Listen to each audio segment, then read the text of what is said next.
Hey guys, welcome back to Auto Repair guys. Thank you guys for watching and subscribing to the channel. Today will be super helpful video to any of you having a Dodge Challenger, and if you have check engine light on and code P0113, stay with us, we'll explain what causes that, how to fix it. It could be multiple things.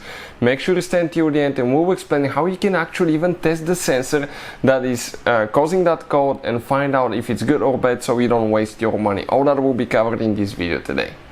So before we start, let me tell you a little bit about us. Every single car we get here at the garage, guys, we try to make at least 200 to 300 free repair videos. Why we do that? Because our mission in the shop is to save you as much money as we can. All we need in return, please subscribe to the channel and like the video. If you need to buy any parts, tools for your Dodge Challenger or any car you want to save quite a bit of money, get them at a really good price and quick shipping, check out the link in the description of the video below. That's where we get all our tools and supplies from. So let's start on it now.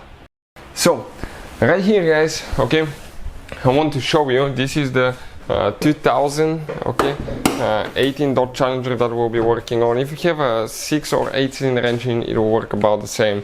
We'll get the computer right here. That's the scanner that we're using, guys. This is one of the best scanners that I'll recommend. I really love that thing, guys. It works on almost any car you can think of. You can see it works on Chrysler, Jeep, Dodge, but almost any European and American Asian vehicle as well. And practically that's dealer equipment too, without a programming part. You can read, delete code, see live data from every computer system, and some of those cars have up to 40-50 computers that we've seen. So for modern cars like that, you need diagnostic too, guys. Okay, so you can save quite a bit of money in the long run, and you can pay for itself in one-time use. So I'll put the link in the description of the video below where you can get it from. So now we'll demonstrate on the 3.6, but even if you have the different V8 engines, it will work about the same.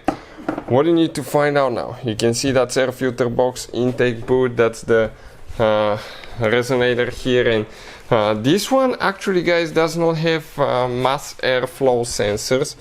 Okay, most of the Dodges, they will have intake air temperature sensor, okay, and a map sensor. This is the map sensor. After the throttle body, it calculates the pressure, the vacuum in the intake manifold, and you have the maps, the intake air temperature sensor right here.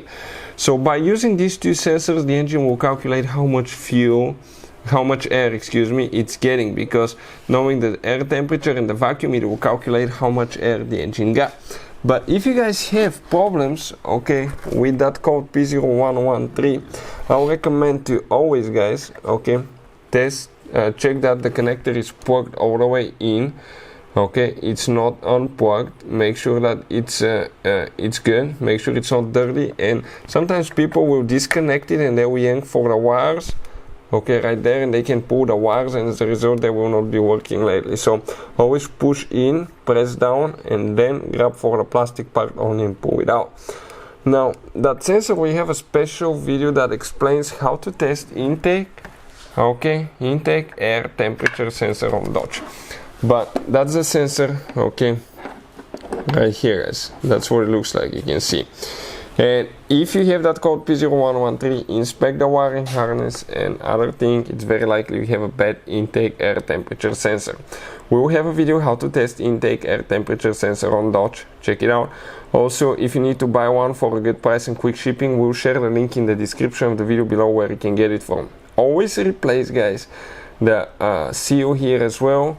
Sometimes sensors may not come new ones with new seal, but always make sure you get the one with the seal, because otherwise you can develop a vacuum leak, which can be really hard to diagnose, and you may get codes such as P0171, 174 lean fuel mixture, which means the engine is getting more air, less fuel, and that can be catastrophic to diagnose if it's something simple as this one, guys. So yeah, check the wiring harness and the sensor itself, and we will have a video how to test it. Hopefully the video will be helpful. Thank you for watching. See you guys next time.